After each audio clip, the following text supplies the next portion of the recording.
दोस्तों ये वीडियो आप लोगों की कई सारी धारणाएं जो हैं उनको ध्वस्त करने वाली है। जो कई बार हम लोग अपने मन में बैठा लेते हैं ना कि यार ये हिंदी मीडियम का स्टूडेंट है, इससे तो कुछ होगा ही नहीं। कई बार आप लोगों को ये देखने को मिलता है कि इससे प्रीलिम्स भी क्लियर नहीं हुआ तो ये आगे क्या करेगा।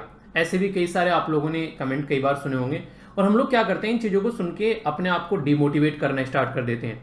पर लेकिन अगर उस टाइम पर आप लोग अपने आप को थाम कर आगे बढ़ना स्टार्ट करो तो इस तरीके से आप लोग चमक कर सामने आओगे। जैसे रवि कुमार के द्वारा अभी यहाँ पर अपना रिजल्ट दिया गया 2018 में, जब पहली बार इनके द्वारा अपना प्रीलिम्स दिया गया तो उस टाइम पर इनकी जो रैंक थी वो थी 337 और 337 में इनको इंडियन रेलवे ट्रैफिक सर्विस मिला। पर लेकिन इनकी जिंदगी इस ट्रैफिक में रुकी नहीं, इन्होंने सोचा कि आगे बढ़ना है, यहाँ तक नहीं रुकना है। फिर इनके द्वारा 2019 में फिर से पेपर दिया गया।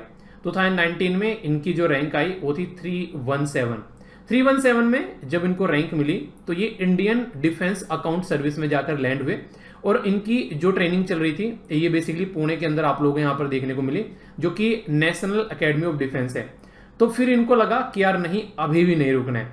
फिर आगे यहाँ पर अगर आप लोग देखोगे 2020 में इनको एक टाइम मिल गया, क्योंकि कुछ लोग तो कह रहे हैं प्रीलिम्स क्लियर नहीं हुआ और कुछ लोग कह रहे हैं नहीं दिया।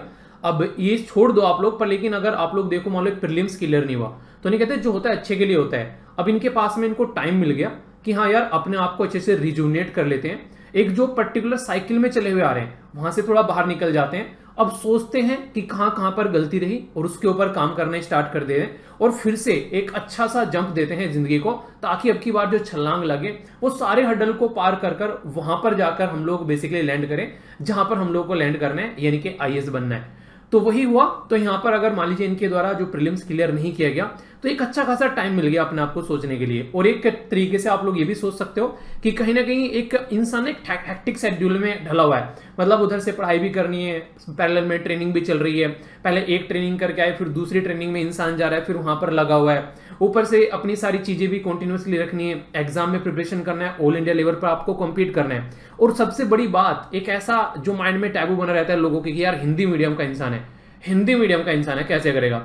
तो अगर आप लोग हिंदी मीडियम के बच्चे हो तो आप लोगों के लिए बहुत ही एक मोटिवेट करने वाला एक सोर्स आप लोग यहाँ पर इनको बोल सकते हैं। इनके जब आप लोग मार्कशीट देखोगे तो आप लोग काफी अच्छा लगेगा, हिंदी मीडियम से ही आप लोग देख सकते हैं यहाँ पर। और अभी एक काफी इंटरेस्टिंग बात भी बताऊंगा जो खुद के द्वारा इनके द्वारा बोली गई हिंदी मीडियम के बच्चों के लिए, जो कि आप लोगों को खासकर सुननी चाहिए। ठीक है, आप लोग देख सकते हैं हिंदी मीडियम से तो ये थे, इसी के साथ में ऑप्शनल जो था वो हिंदी लिटरेचर था। ठीक है, तो देखिए आप लोगों के लिए यहाँ पर एक सजेशन है जो आप लोगों को खासकर हिंदी मीडियम वालों के लिए, अगर आप लोगों को लगता है कि हिंदी मीडियम ऐसा है कि इंग्लिश मीडियम से पीछे छूट जाता है, तो एक लूप होल भी है अगर आप लोग यहाँ पर यूज करना चाहें। आप लोग ऐसे सब्जेक्ट लीजिए खासकर ऑप्शनल सब्जेक्ट में जो कि आप लोगों के हाथ में है, कि आप लोगों को इंग्लिश मीडियम के स्टूडेंट के साथ में कॉम्पीट न करना पड़े। तो क्यों ना आप लोग इस तरीके से लिटरेचर वाले सब्जेक्ट पकड़ लो। तो हिंदी लिटरेचर यहाँ पर एक अच्छा सब्जेक्ट है और हिंदी मीडियम के लिए स्टूडेंट के लिए एक नहीं कहते सोने पे सुहागा हो गया। तो इनके द्वारा हिंदी लिटरेचर को पकड़ा गया और ये हिंदी में अपने आप को काफी सहज फील करते हैं। तो इसी के द्वारा देख सकते हैं आप लोग 18th रैंक अपने आप में एक माइलस्टोन साबित हो गए, जो कि यहाँ पर लग रहा था लास्ट टाइम जब सोचो कि इंसान का प्रीलिम्स क्लियर नहीं हुआ या फिर इनके द्वारा छोड़ दिया गया, इतना लंबे टाइम तक अपने आप को मोटिवेट रखा।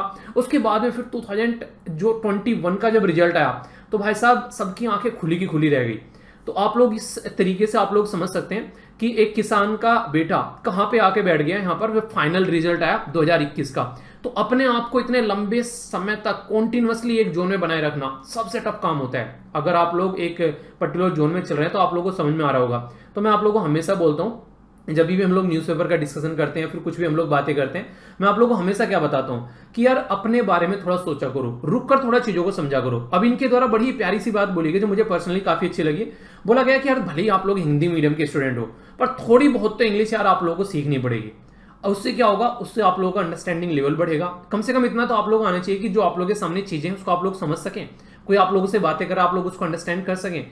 तो इतना तो कम से कम आप लोगों को सीखना पड़ेगा। और इतना इंसान अगर कर लेता है तो फिर आप लोग जो है इस तरीके साइनिंग कलर के साथ में निकल के आते हैं।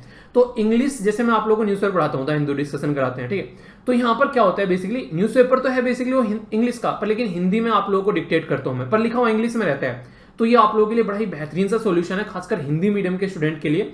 उनको एक ऐसा कंटेंट मिल रहा है जो कि एक तरीके से इंग्लिश का हिंदी में डिक्टेट किया जा रहा है और ऊपर से आप लोग वो इतनी एक हाई लेवल की लैंग्वेज वहां पर रहती है कि आप लोग अगर उसको थोड़ा सा भी अंडरस्टैंड करना स्टार्ट कर देंगे, जो हिंदू न्यूज़पेपर की लैंग्वेज रहती है, तो आप लोग अपने आप को बहुत ही अच्छी पोजीशन में पाएंगे। क्योंकि जब आप लोग एक एग्जाम में जाकर लिखते हैं ना, वहां पर आप लोगों को एक लेमैन लैंग्वेज लिखनी होती है, खासकर लेमैन बोलते तो एनसीईआरटी वाली लैंग्वेज, जब आप लोग आंसर राइटिंग करते हैं तो उस तरीके से, ताकि अंडरस्टैंड कर सके। एनसीईआरटी भी उसी लैंग्वेज में लिखी गई है, तो वो वाली चीजें आप लोगों को समझनी पड़ेगी। तो इंग्लिश से डरना नहीं है यार, भूत नहीं है इंग्लिश, तो उसको अपनी दोस्त बनाने स्टार्ट कर दो। और अगर नहीं दोस्त बनाओगे तो यार फिर वो तो आपको सर पर नाचेगी राक्षस बनकर। अभी आप लोगों को डिसाइड करना है कि आप लोगों को अपनी रैंक किस तरीके से सुधारनी है या फिर उसको कोसते रहना है। तो आप लोगों की क्या राय है इसके बारे में? तो प्रीलिम्स ना भी हो तो टेंशन नहीं लेना, बेसिकली मेरा यही बोलने का पर्पस था। कई सारे लोग बोलते हैं प्रीलिम्स क्लियर नहीं होगा, अब क्या होगा? तो खुद देखो यार, अब शानदार रिजल्ट होगा अगर प्रीलिम्स क्लियर नहीं हुआ। तो आप लोगों की क्या राय है? बाकी आप लोग अब की बार प्रीलिम्स देने जा रहे हैं तो ऑल द बेस्ट यार। कौन कौन पहली बार देने जा रहे हैं, ठीक है, तो ऑल द बेस्ट, अच्छे से करके आना, टेंशन मत लेना, बस लगे रहना। जब तक तोड़ेंगे नहीं तब तक छोड़ेंगे नहीं, वो माइंड में अपने से क्लियर रखना, लगे रहना है बस। अगर तुम हार नहीं मानोगे तो जिंदगी आपको हारने नहीं देगी, ये याद रखना।